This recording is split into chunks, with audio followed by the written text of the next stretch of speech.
দেখি ভাই, আপনি কোন স্যালনে গেছিলেন? The unisex salon.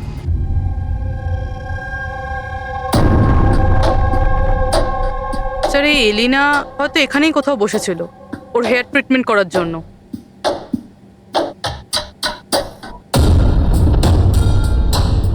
সেটাও আবার সিসিটিভি ক্যামেরার সামনে। Excuse me, can I help you? আমরা সিআইডি থেকে আসছি। আপনি এই সেলুনের মালিক? আগে হ্যাঁ। আমরা আপনাকে কিছু জিজ্ঞাসা করব। একটু চিন্তা করে বলুন, ওয়েডনেসডে বুধবার দুপুরে এলিনা নামের কোনো ক্লায়েন্ট এই চেয়ারে বসেছিল? ওয়েডনেসডে? হ্যাঁ। ইয়েস স্যার, উনি এখানে হেয়ার ট্রিটমেন্ট করতে এসেছিলেন, আমি ওনাকে অ্যাটেন্ড করেছিলাম। আচ্ছা, আমরা ওই দিনের সব সিসিটিভি ফুটেজ চাই। শিওর। বিকাশ, তুমি ওয়েডনেসডের সিসিটিভি ফুটেজটা একটু নিয়ে এসো তো।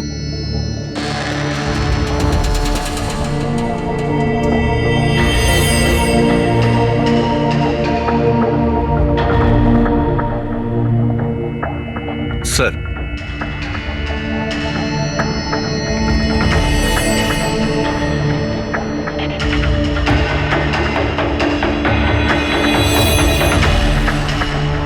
এলিনা তো পুরো সময়টা তার চেয়ারে বসেছিল, আর সেই সময় ও ফোনও ইউজ করেনি। আচ্ছা, আপনার সেলুনে যে সমস্ত ক্লায়েন্টরা আসে তারা কি তাদের ফোনটাকে বাউলের উপর রাখে? ইয়েস স্যার, বাউলে তো সব ফোনে রাখা হয় যতক্ষণ না ওনাদের ট্রিটমেন্ট চলতে থাকে, চেঞ্জিং রুমের পাশে। আর এই ফোন বাউল বা এই চেঞ্জিং রুমের কাছে কে কে যেতে পারে? ক্লায়েন্ট ছাড়া আমি, আমাদের স্টাফদের মধ্যে ক্লিনিং লেডি ওই যেতে পারে। আচ্ছা, আপনাদের ক্লায়েন্টের ইনফরমেশন মানে নাম, ফোন নাম্বার, অ্যাড্রেস এগুলো কোথায় লিখে রাখেন? ওই রেজিস্টারটায়। এমনিও রেজিস্টারটা ওপেনই থাকে, যে কেউ দেখতে পারে। যে কেউ দেখতে পারে? আচ্ছা, আপনার সেলুনে সব মিলিয়ে স্টাফ কতজন আছে, আর ওই দিন এখানে ক্লায়েন্ট কত ছিল? স্যার, স্টাফের মধ্যে তো 8-10 জন লোক আছে, কিন্তু ওয়েডনেসডে 4 থেকে 5 জন লোক ছিল। স্যার, ফুটেজে ক্লিয়ারলি দেখতে পাচ্ছি যে সময় রাজকে এলিনার ফোন থেকে ফোন করা হয়েছিল ওই সময় চেঞ্জিং রুমের কাছে 3 জন কাস্টমার ছাড়া আর কেউ ছিল না। স্যার, এদেরকে ছাড়া কাস্টমারদের মধ্যেও কেউ ওর ফোন ইউজ করতে পারে। আচ্ছা, এই বাকি যে ক্লায়েন্টরা ওখানে ছিল তখন, এদের নাম আপনি জানেন? স্যার, এরা তো আমাদের রেগুলার ক্লায়েন্ট, জেনি, সিমোনা আর কুনাল। রবি?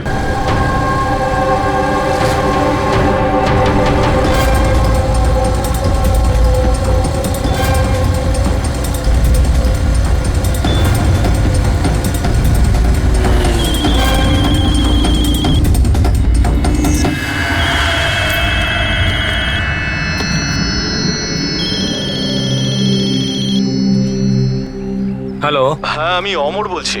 আমার শপাতনের কাছ থেকে একটা অর্ডার ছিল যেটা আজ ডেলিভারি হওয়ার কথা ছিল। একটা ছোট রিকোয়েস্ট রয়েছে, এটা কি তুমি অন্য একটা অ্যাড্রেসে ডেলিভার করতে পারো? সরি স্যার, পসিবল হবে না। আজকে আমার অনেকগুলো ডেলিভারিজ আছে আর আমার পুরো শিডিউল এদিক ওদিক হয়ে যাবে। আরে না ভাই, বেশি দূরে নয়, আমার বাড়ি থেকে শুধু 5 মিনিট দূরে। স্যার, পসিবল হবে না, কারণ এসজে মিলে যে ঘটনা ঘটেছে তারপরে বস আমাদেরকে স্ট্রিক্টলি বলেছেন যে অ্যাড্রেস দেওয়া আছে সেখানেই ডেলিভার করতে। আরে ভাই, এসজি মিলে যা হয়েছে তা সবার সাথে হয় নাকি? আমি তোমাকে মারতে যাবো কেন? আমি একটু অসুবিধার মধ্যে আছি, তাই তোমাকে রিকোয়েস্ট করছি ভাই, ডেলিভারি করে এক্সট্রা কিছু টাকা নিয়ে নিও। দেখো, সামনে একটা ওয়্যার হাউস রয়েছে, ওখানেই চলে আচ্ছা। এসো, আমি তোমার জন্য ওয়েট করছি। ঠিক আছে স্যার, আরো দুটো ডেলিভারি আছে, তারপরে আধ ঘন্টায় আপনার কাছে আসছি। খুব ভালো, চলে এসো। কেউ আমাদের বলবে এখানে ঠিক কি হচ্ছে? আর আমাদের এখানে ডাকা হয়েছে কেন? আরে আমরা করেছিটা কি? এখন আপনাদের কাছে কিছু জিজ্ঞাসা করব একটা মার্ডারের ব্যাপারে। মার্ডার? কোনো মার্ডারের সঙ্গে আমাদের কি সম্পর্ক? আমাদের কি জিজ্ঞাসা করতে চাইছেন? আর আমাদের এসবের মধ্যে কেন ফাঁসাচ্ছেন? ওয়েডনেসডে বুধবার দুপুরে এলিনা নামের একজন মহিলা এখানে বসেছিল, আর তারপরে দুপুরে 1টার সময় ওর ফোন থেকে কেউ কল করেছিল, আর ওই পরে মার্ডার করেছে। একটু এটা দেখো।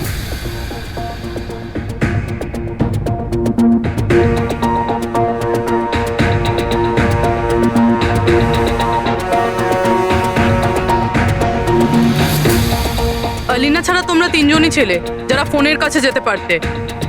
এবার সত্যি কথা বলে দাও, এলিনার ফোন থেকে ফোনটা কে করেছিল? কি?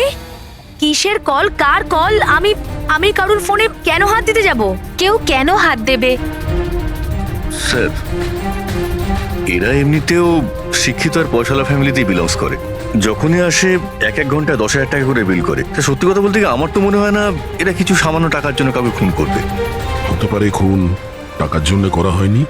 হ্যাঁ, রাজের সঙ্গে কারো ব্যক্তিগত শত্রুতা ছিল আর আমাদের ডিস্ট্র্যাক্ট করার জন্য চুরি করেছে। স্যার, আমি অনলাইন শপিং করি, আর এরাও নিশ্চয়ই অনলাইন শপিং করে। আমরা অন্য কারোর কার্ড থেকে অর্ডার কেন করব স্যার? ঠিক আছে, এখন আপনারা যেতে পারেন, কিন্তু হ্যাঁ, আমাদের পারমিশন ছাড়া আপনারা শহর ছেড়ে বাইরে যেতে পারবেন না। প্লিজ আমাদের সাথে একটু কোঅপারেট করুন।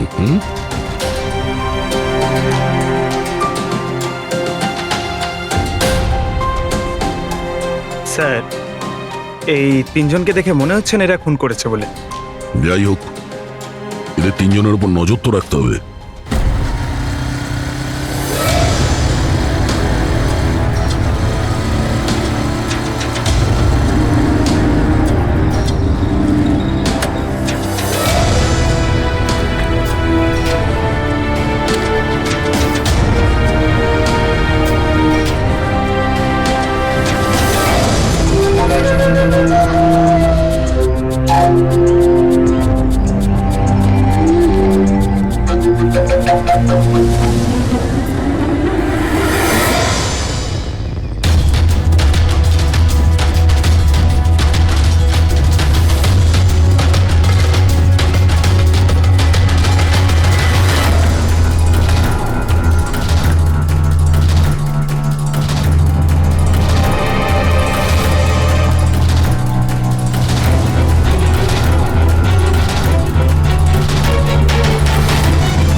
অমর স্যার, আমি শাপাতন থেকে এসেছি, ডেলিভারি বয়। স্যার,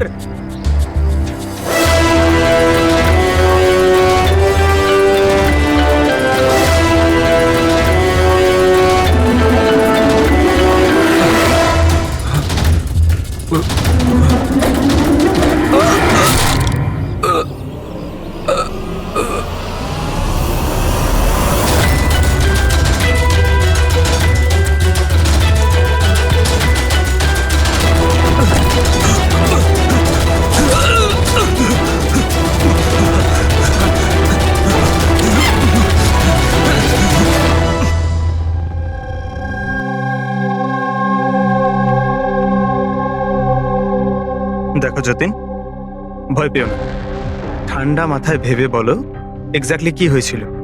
স্যার সবকিছু বলে তো দিয়েছি পুলিশকে। একবার আবার বলো, আমরা শুনতে চাইছি। হতে পারে তোমার আরো কিছু মনে পড়তে পারে। আমি ডেলিভারি করতে যাচ্ছিলাম যখন ওই ফোনটা আমার কাছে আসে। উনি আমাকে বললেন যে ডেলিভারিটা বাড়িতে নয়, ওর সামনে এগিয়ে গিয়ে একটা ওয়্যার হাউস আছে, ওখানে করতে হবে। আমি বারণ করেছিলাম, কিন্তু উনি শোনেননি। ওখানে গিয়ে দেখি খুব ভয়ঙ্কর একটা জায়গা। মনে হচ্ছিল কিছু একটা গন্ডগোল আছে এখানে। স্যার, আমার সাহস হয়নি ভিতরে যাওয়ার, আর আমি দরজা থেকেই ফেরত চলে আসছিলাম। আর ঠিক তখনই কেউ আমার দিকে ছুরিটা ছুড়লো, আর আমি ওখান থেকে পালালাম। তুমি কি দেখেছিলে সেই লোকটাকে? না স্যার, আমি নিজের প্রাণটা বাঁচিয়ে ওখান থেকে চলে আসতে পেরেছি, আর আমি পেছন ফিরে দেখিনি স্যার। আওয়াজ তো শুনেছো নিশ্চয়ই ফোনে। যদি আরেকবার শোনো তাহলে চিনতে পারবে তো? হ্যাঁ স্যার, চিনতে পারবো। এই অমরকে ডাকো। আমি কাউকে ফোন করিনি, আর আমি কোনো অর্ডারও করিনি। তাহলে ডেলিভারি বয়কে আমি কেন ফোন করতে যাব? ওই সময় তুমি কোথায় ছিলে? ওই সময় আমি জিমে ছিলাম, আর ওয়ার্কআউট করার সময় আমি কারুর ফোন ধরি না। আর আমাদের সবার ফোন ওই বাইরের ড্রয়ারে থাকে।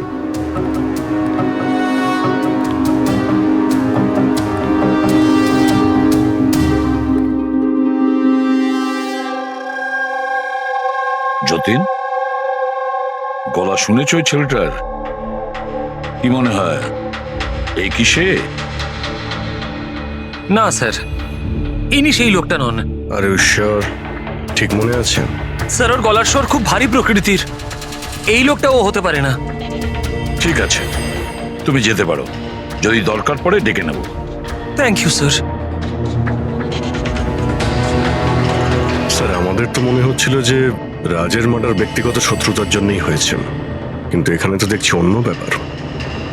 টাকার জন্যই খুন করা হয়েছে সেটাও তো বলা যাচ্ছে না। এক্স্যাক্টলি স্যার, কেননা এইবার তো জিনিস মাত্র 50,000-এর ছিল। হতে পারে স্যার খুনির খুব টাকার প্রয়োজন, কিংবা মেন্টালি আনস্টেবল। স্যার যদি তাই হয় তাহলে ওই সেলুনের 4 জন তো হবে না, কারণ ওরা তো যথেষ্ট রিচ। ওই 4 জনের ব্যাপারে কি জানতে পেরেছো? ফলো আপ করেছো? হ্যাঁ স্যার, লোকাল পুলিশ ওদের উপর নজর রাখছে। যখন যতীনের সাথে ঘটনা ঘটে তখন সিমোনা আর আলিনা অন্য কোথাও ছিল, আর কুনাল আর জেনির কোনো রকম খোঁজ খবরই ছিল না। সকাল থেকে নিরুদ্দেশ। একটা কাজ করো, ওই জিমে গিয়ে খোঁজ নাও এমন কে আছে যে অমরের ফোন থেকে যতীনকে ফোন করতে পারে, আর পুরবি ওই ছুরিটার ফুল ইনফরমেশন বের করো।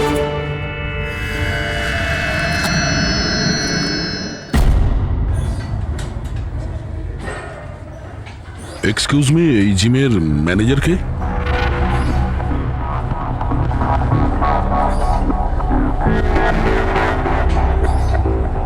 আরে আপনি তো অলরেডি এতটা ওয়েল বিল, ট্রেনারের জবের জন্য অ্যাপ্লাই করতে এসেছেন নাকি? আপনি থাকতে আমাদের কি প্রয়োজন? সিআইডি, আমরা আপনার থেকে কিছু প্রশ্নের উত্তর চাই মিস্টার হেমন্ত। হেমন্ত। হেমন্ত, কয়েকদিন ধরে ডি ইউনিসেক্স বা সেলুনে আর এই জিমে এমন কিছু ঘটনা ঘটেছে যেটা কমন, মানে কেউ কারো ফোন থেকে অন্য কাউকে ফোন করেছে আর ঠিক তারপরে ওর মার্ডারও হয়ে গেছে। তুমি ডি ইউনিসেক্স অ্যান্ড স্পায়ার নাম শুনেছো? না তো। এই অমর এখানে আসে ওয়ার্কআউট করতে? হ্যাঁ আসে তো। আচ্ছা, কাল বিকেলে 4:30-র সময় অমর কি জিমেই ছিল? স্যার এটা তো আমাকে ওর ট্রেনারের কাছে জিজ্ঞেস করতে হবে। আমি 1 মিনিট ওকে ডাকছি। জয়ন্ত,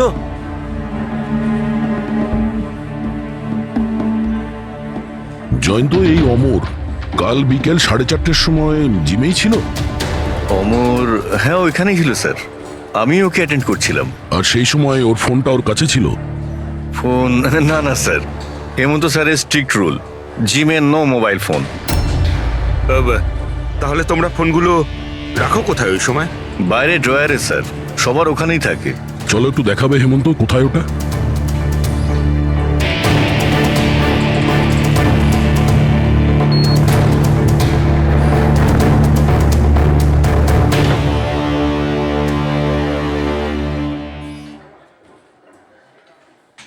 সমস্ত ফোন একসাথে এক জায়গায়, সেম প্যাটার্ন।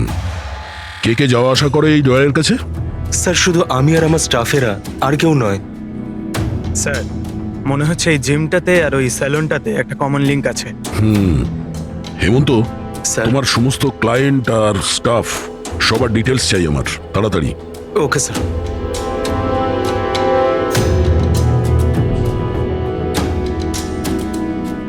এদের মধ্যে কারো আওয়াজ ম্যাচ করলো? না স্যার। জেনি, কুনাল, হেমন্ত, জয়ন্ত, মালবিকা, খুনি এদের মধ্যেই কেউ হতে পারে, যে কেউ। সে যে জিমেও ছিল আর স্যালনেও। কিন্তু একটা কথা শিওর স্যার, জেনি বা কুনালের মধ্যে কেউ নয়। আমি এদের ক্রেডিট কার্ড, বিল আর ফোন রেকর্ড চেক করেছি, এদের জিমের সাথে কোনো যোগাযোগই নেই। আর না জিমের ট্রেনারের স্যালনের সাথে। কেউ তো হবে না এদের মধ্যে। যে এত কম টাকার জন্য খুন করতে পারে সে খুব তাড়াতাড়ি এগুলোকে বিক্রি করারও চেষ্টা করবে, যাতে ওর বিরুদ্ধে কোনো প্রমাণ না থাকে। যোগেশ, তোমার কি মনে হয়? স্যার এই ল্যাপটপ, ব্রেসলেট, স্টেশনারি জিনিস, এসব তো রোজকার জিনিস, এগুলো খোঁজা খুব কঠিন। আর এই লাফিং বুদ্ধ? লাফিং বুদ্ধ, অ্যান্টিক পিস, এটা খোঁজবার চেষ্টা করতে পারি। চেষ্টা করলে হবে না, খোঁজ নিতে হবে, বুঝেছো? অনেক পুরনো মনে হচ্ছে এই লাফিং বুদ্ধ। কোনো না কোনো জায়গা নিশ্চয়ই আছে যেখানে এই ধরনের স্পেশাল অ্যান্টিক পিসেস কেনা আর বিক্রি করা হয়। একটা জায়গার কথা মনে পড়েছে, আমাকে একটু সময় দিন, আমি একটু পরেই বলে দিচ্ছি। স্যার হ্যাঁ ঠিক আছে, এখন যাও, কাজে লেগে পড়ো। হ্যাঁ পঙ্কজ, কি পেলি তুই সোশ্যাল মিডিয়ায়? স্যার এরা খুবই বোকা। পার্সোনাল লাইফে সবকিছু লুকিয়ে রাখে আর সোশ্যাল মিডিয়ায় সব কিছু বলে দেয়। এই দেখুন হেমন্তর পুরো biodata. Freelance masseur at the unisex salon. Sir ওখানে তো এমন নাটক করছিল যেন ও কিছুই বুঝতে পারছে না। ধরে নিয়ে এসো ওই হেমন্তকে।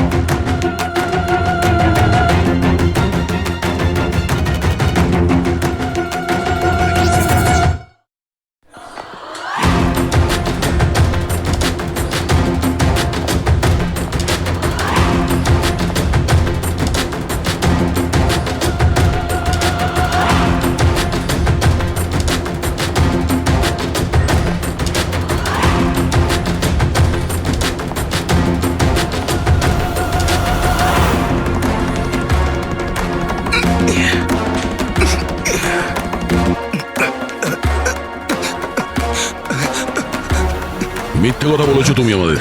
তুমি ওই ওখানে ডি ইউনিসেক্স সেলুনে কাজ করতে, আর তুমি ফোন করেছিলে ওখানে ওই এলিনার ফোন থেকে আর এখানে অমরের ফোন থেকে।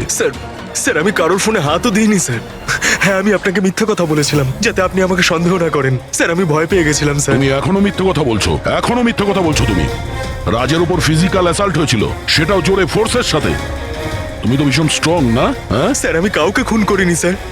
স্যার আসলে ব্যাপারটা হচ্ছে ডি সেলুনে জব তো আমি 6 মাস আগে ছেড়ে দিয়েছিলাম স্যার। তারপর আমি ওদের কারোর সাথে টাচে নেই স্যার। আমি সত্যি কথা বলছি স্যার এক সেকেন্ড স্যার। এলিনা ওখানে যাওয়া শুরু করেছিল 2 মাস আগে। ও যদি বলে যে 6 মাস ধরে ডি স্যালনে যায়নি, তাহলে এলিনার ফোন পাওয়াটা ওর পক্ষে অসম্ভব।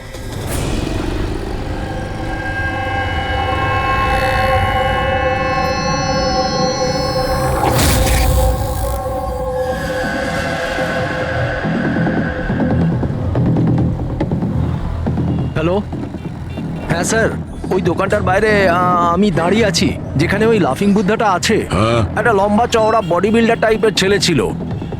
ওই লুজ জামা কাপড় পরেছিল, দাড়ি ফাড়ি রেখেছে। হ্যাঁ, আর চশমাও পরেছিল। গুড জব যোগেশ, ঠিক আছে। স্যার এই যতীন ক্লিন শেভ, এ হতে পারে না। এই হেমন্তর দাঁড়িয়ে আছে আর ও বডি বিল্ডারও। এই মালবিকা এই বডি বিল্ডারও না, এর দাঁড়িয়েও নেই। আমার মনে হচ্ছে এই হেমন্তই স্যার। এই হেমন্তর উপর নজর রাখো। আর বাস একটা জিনিসই বাকি আছে যেটার থেকে আমরা কিছু জানতে পারি, ওই ছুরি। স্যার আমরা তো এইভাবে অপেক্ষা করতে পারি না। বুঝতে পারছি না যে ওখানে খুনি কিভাবে প্ল্যান করছে। এই যোগেশ আমাদের জন্য যে ছবিটা এঁকেছিল সেটাও কোনো কাজে লাগলো না। এখন ওই খুনিকে ধরতে গেলে আমাদেরও ওর মতো করেই ভাবতে হবে। স্যার একটা কাজ করা যাক, জিম আর সেলুনে যতগুলো কাস্টমার আছে তাদের সবার লিস্ট বানিয়ে ফেলি। কেন স্যার? দেখো, খুনি ওর প্ল্যান সাকসেস করার জন্যই 2 জায়গার কাস্টমারদের টার্গেট করছে। যদি ওর মতো করে ভাবা যায় তাহলে আবার ওই কাস্টমারদের নামেই কিছু অর্ডার করবে। আর যদি আমরা এই নামের লিস্টগুলো অনলাইন শপিং এর যতগুলো ওয়েবসাইট আছে তাদের সবাইকে দিয়ে দিই, তাহলে যখনই কারোর নামে অর্ডার আসবে আমরা জানতে পারবো। কিন্তু স্যার যদি খুনি আবার কোনো চুরি করার প্ল্যান নাই করে থাকে তাহলে? করবে, ও আবারও প্ল্যান করবে। 1,50,000-এর জন্য যে একজন সাধারণ মানুষকে যে খুনও করতে পারে, সে লোভে পড়েছে এই সব জিনিসপত্রে, তাই সে দ্বিতীয়বার ভুল করবেই করবে। আর এবার আমরা তৈরি থাকবো ওর জন্য।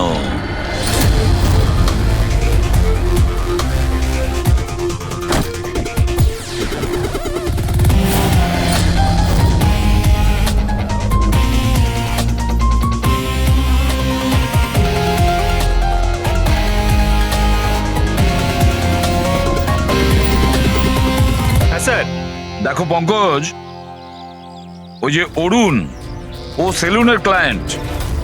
অর্ডার এই অরুণই দিয়েছিল। ওকে, একটু পরেই ফোন আসবে, রেডি থেকো। স্যার আমি একদম রেডি হয়ে বসে আছি। গুড। আর ওর অরিজিনাল অ্যাড্রেসেই যাচ্ছি স্যার। হ্যাঁ,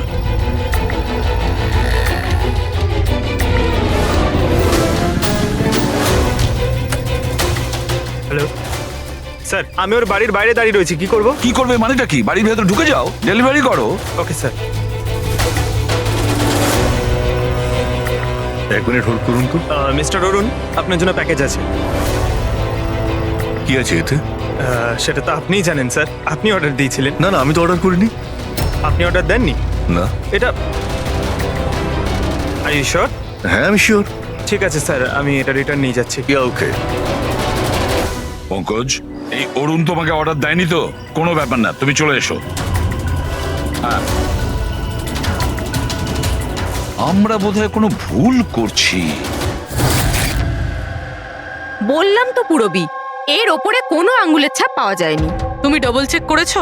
আরে আমি ট্রিপল চেক করেছি, এই নাইফে একটাও ফিঙ্গারপ্রিন্ট নেই। কিন্তু একটা কথা ঠিক পুরবি, একটা কথা ঠিক যে রাজের খুন এই ছুরি দিয়ে হয়েছে, কারণ এই ছুরির ওপর আমরা রাজের রক্তের ট্রেসেস পেয়েছি, রাইট? রাইট। আরো একটা ব্যাপার, এই নাইফটা একটু একটু স্পেশাল, আলাদা। এটাতে যে ডিজাইনগুলো করা আছে না, ভালো করে দেখো। এইটার মধ্যে কিছু সিম্বল মতন রয়েছে। স্যার, এটার কোনো মানে আছে নাকি এমনি? আই হোপ পুরবি এর কিছু একটা মানে আছে, যাতে আমরাও বুঝতে পারি সিম্বলটার মানে কি। স্যার, এই সিম্বলের ভাষা কে বুঝতে পারে? ওয়েল, আমি এমন একজন লোককে জানি যে হয়তো এর মানেটা বুঝতে পারবে।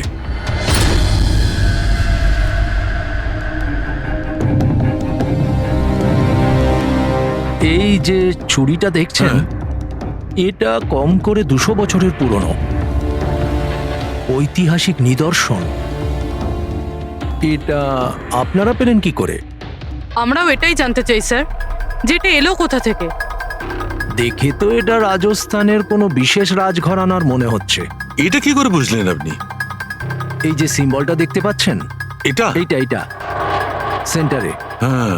আর এই কারুকার্য দেখছেন, এই দেখুন, নিখুঁত শিল্প। এটা সেই সময়কার, that is 100% I am sure. Sir, sir, আমি আপনার কম্পিউটারটা ব্যবহার করতে পারি? আরে জিজ্ঞেস করো কি আছে, যাও।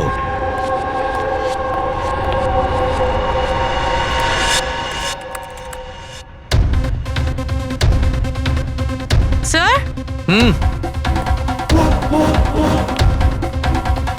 এই ছবিটা তো এই ছুরিরই। এটা তো 10 লাখ টাকা। 10 লাখ টাকা ছুরি কে কেনে? এটা ছুরি নয়, it's a piece of history. আর দেখুন, এটার একটা স্পেশাল কভারও নিশ্চয়ই থাকবে।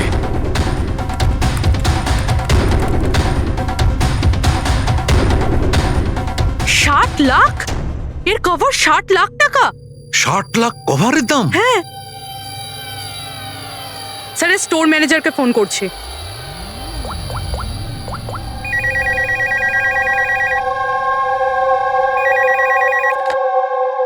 হ্যালো হ্যালো, আমি পূর্বী বলছি, সিআইডি থেকে। আমি আপনাদের ওয়েবসাইটে একটা অ্যান্টিক ছুরি দেখতে পেয়েছি। এর আইটেম নাম্বার হলো 7117। আপনি বলতে পারবেন কে কিনেছে? ইয়া শো ম্যাম, ওয়েট। আচ্ছা, ওই ছুরিটা তো গত সপ্তাহেই আমাদের এখান থেকে কেউ নিয়েছেন। আর হ্যাঁ, আজকেই তো সেটার কভারের জন্য 4 লাখ টাকা অ্যাডভান্সও করা হয়েছে। ডেলিভারি কবে আছে? আজই। ইনফ্যাক্ট আমাদের যে ডেলিভারি বয় আছে হয়তো পৌঁছে যাবে এক্ষুনি। আচ্ছা, যে এই কভারটা কিনেছে তার নাম আর অ্যাড্রেসটা চাই, আর যে ছেলেটা ডেলিভারি দেবে তার নাম, ফোন নাম্বার, অ্যাড্রেস, তাড়াতাড়ি। ওকে স্যার, এসএসপি স্যারকে ফোন করতে হবে।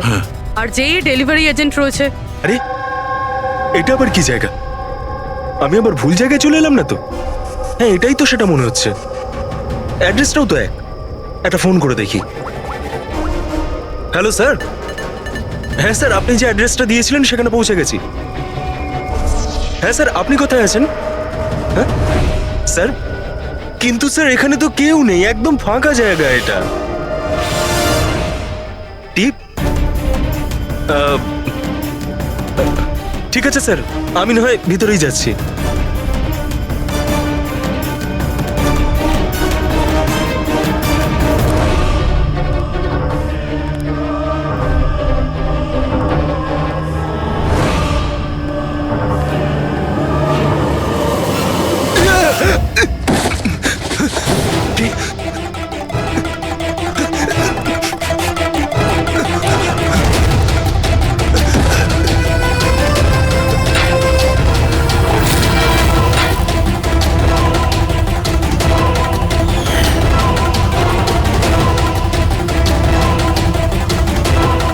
মেরো না আমায়, ছেড়ে দাও।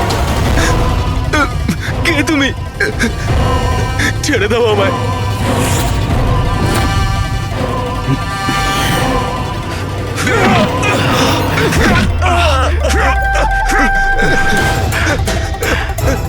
কি করছো কি তোমরা?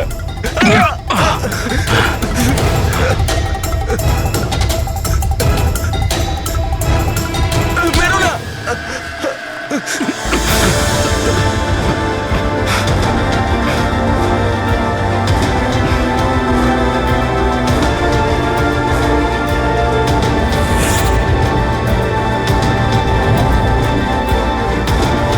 তাহলে এই পুরো খেলাটাই এই ছুরির কভারের জন্য হচ্ছিল?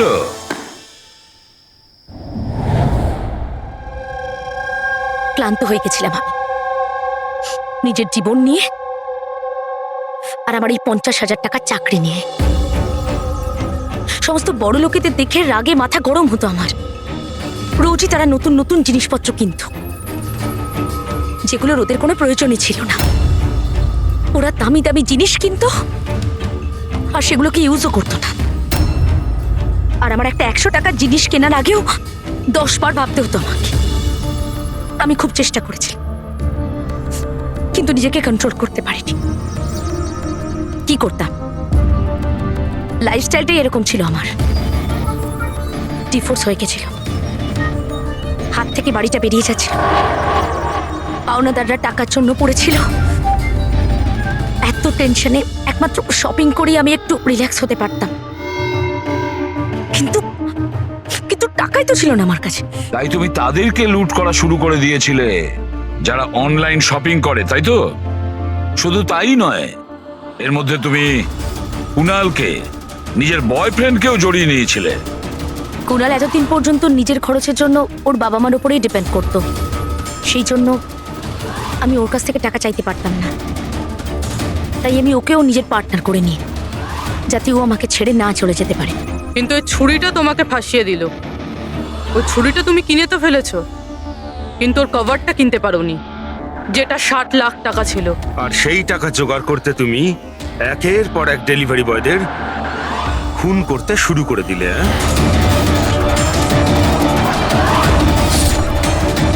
আজকে ওকেও মারতে চেয়েছিল, যার ছুরির কভার ডেলিভার করার কথা ছিল। আমরা ভেবেছিলাম যে ছুরি আর তার কভারটা বিক্রি করে যে টাকা পাবো তা দিয়ে একটা নতুন পৃথিবী করব। বিক্রি করে?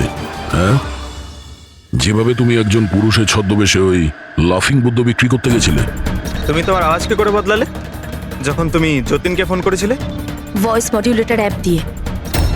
আমার মনে হয়েছিল যে এরকম করলে হয়তো পুলিশ আমাকে সন্দেহ করবে না, জয়ন্ত আর হেমন্তকেই সন্দেহ করবে। আর সেই অ্যাপের ব্যবহার করে তুমি রাজকে যে মিলে ডেকেছিলে কি? বড় লোক হওয়ার খুব শখ না তোমার? ও বড় লোক হতে চেয়েছিল, টাকা চাই তার, টাকা। আর সেই জন্য নিরীহ ডেলিভারি বয়দের পেছনে পড়েছিল। একজনকে তো খুনই করে দিয়েছে, একজন তো কোনো রকমে বেঁচে গেছে, আর একজনকে আমরা বাঁচালাম। কি ক্ষতি করেছিল ওরা তোমার? হ্যাঁ বলো, কেন খুন করেছো ওকে? আফসোস হচ্ছে না তোমার কুকর্মের জন্য? আফসোস হচ্ছে, আফসোস হচ্ছে নিজের জীবন নিয়ে। আমি যদি অন্যদের মতো বড় লোক হতাম তাহলে এই সব কিছু করার কোনো প্রয়োজনই পড়তো না আমার। খুন করার জন্য কোনো কারণই সঠিক নয়। আর তুমি যদি টাকার কথাই বলো, তোমার থেকে বেশি প্রয়োজন রাজ আর যতীনের ছিল। আর ওদের কাছেও অনেক সুযোগ ছিল, ওরাও লক্ষ টাকার জিনিসপত্র চুরি করে পালিয়ে যেতে পারতো, কিন্তু ওরা এরকম করেনি, কারণ ওরা পরিশ্রমী ছিল, সৎ ছিল, তোমাদের মতো দাগি ক্রিমিনাল নয়। আজ থেকে শুরু হবে তোমার নতুন জীবনের এক অধ্যায়, জেলের গড়াদের পেছনে। জীবনের প্রতি বিতৃষ্ণা এসে গেছিল না? আর তোমার কোনো চিন্তা নেই, এবার শুধু ভাবতে থাকবে নতুন নতুন ভাবনা, কিভাবে টাকা কামানো যায় অনলাইন শপিং থেকে। আর ততক্ষণে ফাঁসির হুকুম তো হয়েই যাবে। কি বলবেন? প্রোডিউসার হলাম আমি, টাকা আমি ঢালছি জলের মতন। 10টা ফিল্ম হিট দিয়েছি, 10টা। স্যার আমার কথাটা তো শুনুন না। আমরা ফ্লাইটে যেতে পারতাম, কিন্তু এই ট্রেনের জার্নির দ্বারা আমি আপনাদের একটা কিছু ফিল করাতে চাইছি। হ্যাঁ, ফিল করাতে চাইছিল। বলো কি ফিল করাতে চাইছো? আমার গল্পটা একজন ভয়ঙ্কর খুনি বেহরামের ওপর বেস করে, যে অনেক ভয়ঙ্কর অপরাধ করেছে আর অনেক লোককে মৃত্যুশয্যায় শুইয়ে দিয়েছে। আর আজ থেকে 100 বছর আগে এই রুটে বেহরাম একটা ভয়ঙ্কর ক্রাইম করেছিল।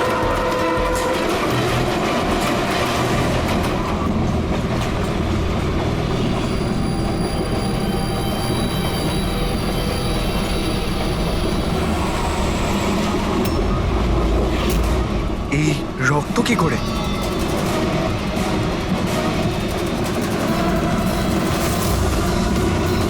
বাথরুমে লাশ। আরে কি হয়েছে? দেখছি আমি। কি হয়েছে? তুমি বসো না এখানে। শোনো এবার গল্পটা। 100 বছর আগে ট্রেনটা টানেলের ভিতরে ঢোকে।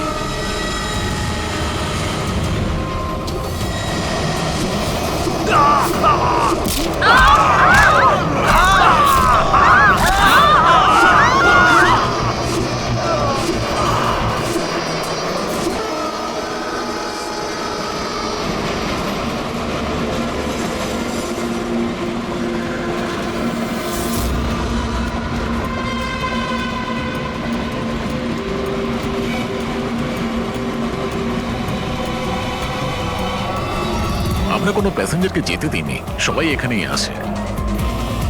এই সরো সরো সরো সরো সরো সরো সরো সরুন সরুন সরুন, আসুন স্যার।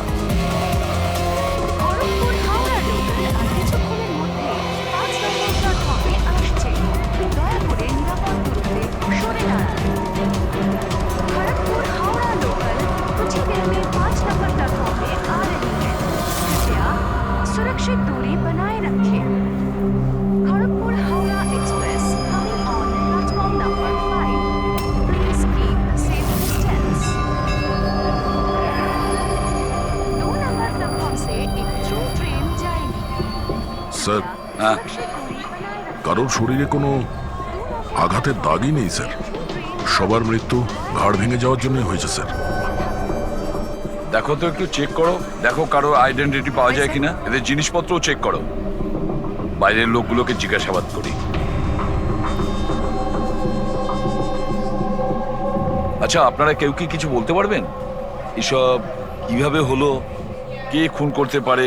হ্যাঁ স্যার, কম্পার্টমেন্টে অন্ধকার ছিল, এই জন্য দেখতে পারিনি স্যার। দিনের বেলায় কম্পার্টমেন্টের ভিতরে অন্ধকার কি করে? স্যার, ট্রেন সুড়ঙ্গ দিয়ে যাচ্ছিল, এই জন্য অন্ধকার ছিল। আর ওই অন্ধকারের সুযোগ নিয়েছো আর এদেরকে মেরে ফেলেছে। স্যার, লুটপাটের জন্যই খুনগুলো হয়েছে। যখন এই ট্রেনটা সুড়ঙ্গর ভেতরে গেল তার আগে কম্পার্টমেন্টে কাউকে দেখেছিলেন যাকে সন্দেহ হয়? কোনো চোর কিংবা ডাকাত? না স্যার, আমি এরকম কাউকে দেখতে পাইনি, কিন্তু টানেলে ঢোকার আগে স্যার ছেড়ে দিন স্যার, একটা চেঁচাটোর আওয়াজ পেয়েছিলাম। কার চিৎকারের আওয়াজ শুনেছিলেন? স্যার আমি তো বাথরুমে গেছিলাম স্যার। বাথরুমে একজন লোকের লাশ দেখে আমি এতটাই ভয় পাই যে চিৎকার করে ফেলি। মানে প্রথমেই ওই লোকটার খুন হয়, তারপরে বাকিদের খুন করা হয়। ফ্রেডি, কিছু পেলে নাকি?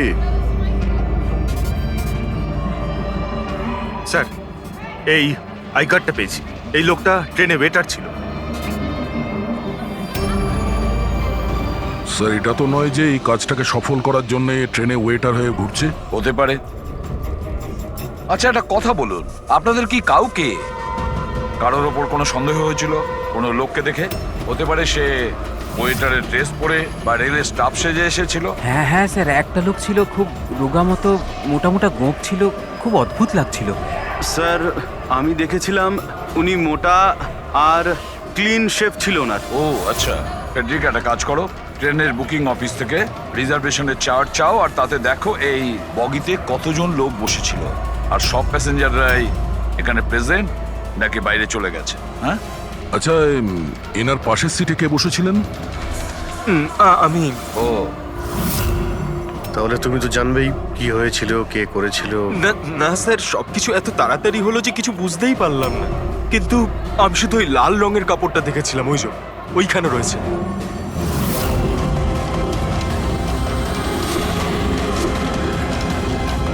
ওটাকে বাইরে নিয়ে এসো তো। স্যার, এই কাপড়টা আবার খুনির নয় তো? স্যার এটা খুনেরই কাপড় স্যার।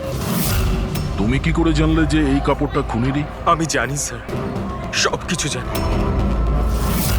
এরকম প্রথমবার হয়নি। 1 মিনিট, কি বললে তুমি? সবকিছু জানো, তার মানে কি? 100 বছর আগে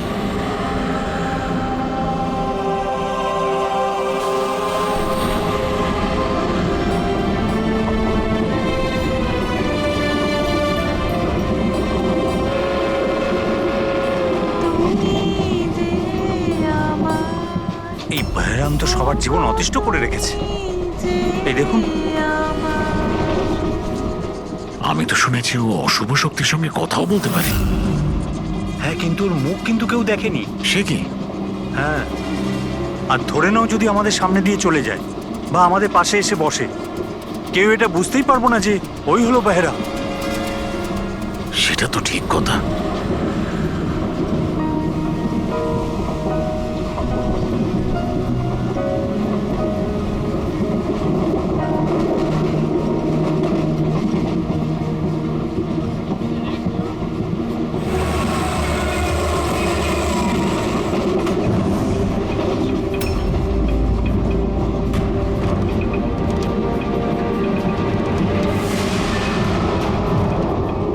সাবিত্রী, যদি সাবিত্রী এখানে থাকে তাহলে ওখানে কে বসে আছে? সাবিত্রী, সাবিত্রী, সাবিত্রী, সাবিত্রী,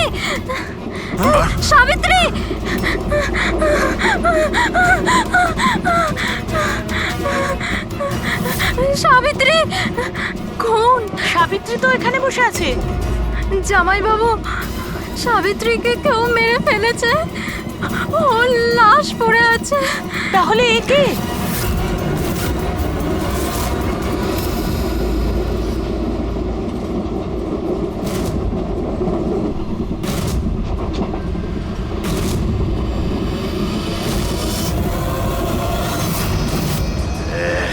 বেহরা বেঁচে গেছে।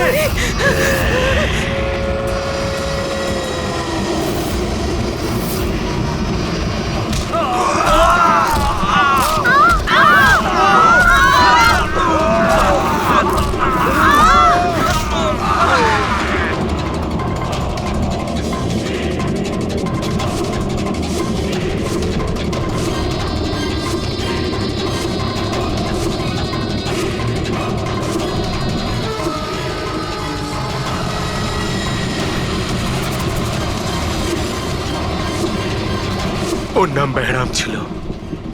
মারার পরও নিজের প্রমাণ রেখে যেত, লাল রুমাল। ভীষণই ভয়ঙ্কর খুনি ডাকাত ছিল। আর আমার মনে হয় যে এই সব কিছুর পিছনে ওরই হাত রয়েছে। তুমি এসব কি করে জানলে? স্যার, আমি একজন ফিল্ম রাইটার। আমি ওর ব্যাপারে অনেক রিসার্চ করেছি। আজ থেকে 100 বছর আগে আজকের দিনেই এইরকম হয়েছিল। তার মানে তুমি বলতে চাইছো যে 100 বছর বাদে আবারই বেহরাম জীবন্ত হয়ে গেছে আর ও লোককে খুন করছে? হ্যাঁ স্যার। একটা কথা বলো, এই ঘটনাতে তুমি কি করে বেঁচে গেলে? স্যার, এটা তো ঈশ্বরের কৃপাই বলতে পারেন। ঈশ্বরের কৃপা নাকি তোমার? এমনটা নয় তো যে এদের সবাইকে তুমিই মেরেছো? স্যার, কিসব কথা বলছেন? আমি একজন ফিল্ম রাইটার, খুনি নই। কি ব্যাপার ম্যাম? আপনি কিছু বলতে চান? হ্যাঁ, দেখুন, ভয় পাবেন না। যা জানেন আপনি সোজাসুজি বলুন। ম্যাম, এই ছেলেটা 8 ঘন্টা ধরে ওর সিটে ছিল না। কখনকার কথা বলছেন? এই ঘটনাটা ঘটার পর। যখন খুন হয়েছিল তুমি কোথায় ছিলে? স্যার, এই মহিলা মিথ্যে বলছে। আমি ওয়াশরুমে গেছিলাম। ওয়াশরুম? ওখানে তো লাশ ছিল, তুমি দেখতে পাওনি? হ্যাঁ,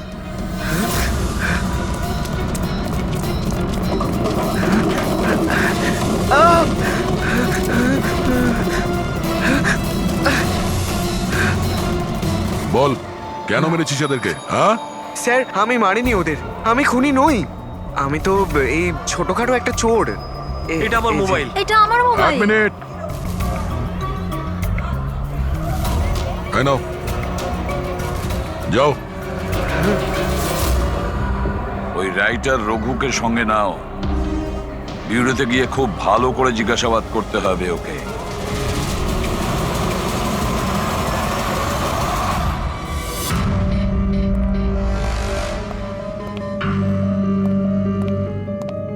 হ্যাঁ দয়া, রঘু কিছু বললো কেন ও খুন করিয়েছে? না স্যার, একই কথা বলে যাচ্ছে স্যার। আমি একজন রাইটার, আমি বেহরামের ওপর ফিল্ম বানাচ্ছি, আর সেই কারণে ইন্টারনেট থেকে জেনেছিলাম বেহরামের ব্যাপারে। শোনো ইন্টারনেট থেকে পুরবি, একটু দেখো তো ইন্টারনেটে বেহরামের ব্যাপারে কি জানা যায়, কি আছে ওর ইতিহাসে। স্যার এখানে লেখা আছে যে বেহরাম একজন বহুরূপী ছিল আর খুব ভয়ঙ্কর খুনি ছিল।